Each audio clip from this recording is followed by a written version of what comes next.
ఇప్పుడు కాంతా మూవీ వివాదాలకు care of గా మారింది. రానా ప్రొడ్యూసర్ గా, దుల్కర్ హీరోగా తెరకెక్కిన ఈ మూవీ 50s బ్యాక్ డ్రాప్ లో గురు శిష్యులుగా నామ్ కమాయించిన ఓ డైరెక్టర్ హీరో మధ్య సాగే ఈగోయిక్ వార్ నేపథ్యంలో ఈ సినిమా సాగనుంది. అయితే ఇదే ఇప్పుడు వివాదంగా మారింది. అయితే ఈ వివాదానికి ఒక్క ముక్కతో తెరదించే ప్రయత్నం చేశారు రానా. ట్రైలర్ రిలీజ్ అయింది మొదలు ఈ మూవీలో దుల్కర్ క్యారెక్టర్ కు ఓ పాత హీరో రిఫరెన్స్ అనే టాక్ సోషల్ మీడియాలో బయటికి వచ్చింది. అది కాస్త ఆ స్టార్ హీరో ఫ్యాన్స్ ను నొచ్చుకునేలా చేసింది.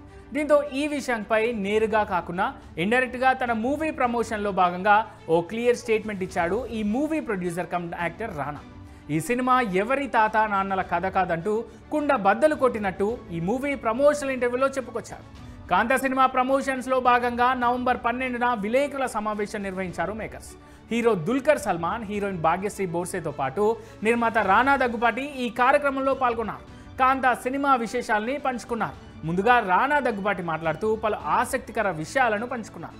ఇది కంప్లీట్గా ఫిక్షనల్ కథ అని, ఇప్పుడు స్టూడియోలో ఏదైనా జరిగితే ఇమ్మీడియట్గా అందరికీ తెలిసిపోతుంది. కానీ ఇలాంటి కథలు చాలా జరిగాయి, చాలా తక్కువ మందికి తెలిసేవి.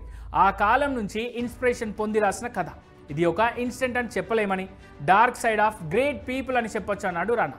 ఇది ఒక ఇద్దరు గొప్ప వ్యక్తుల వల్ల ఆర్టిస్ట్ బ్రిలియన్స్ కోసం గొడవలు పడిన నేపథ్యం చాలా ఆసక్తికరంగా ఉంటుందన్నాడు.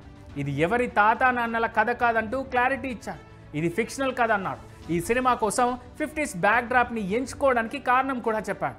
ఆ కాలంలో లిటరేచర్, మ్యూజిక్కి చాలా ఎక్కువ ప్రాముఖ్యత ఉండేదని, ఏ విషయంలో సర్దుకుపోవడం జరిగేది కాదన్నారు రానా దగ్గుబాటి.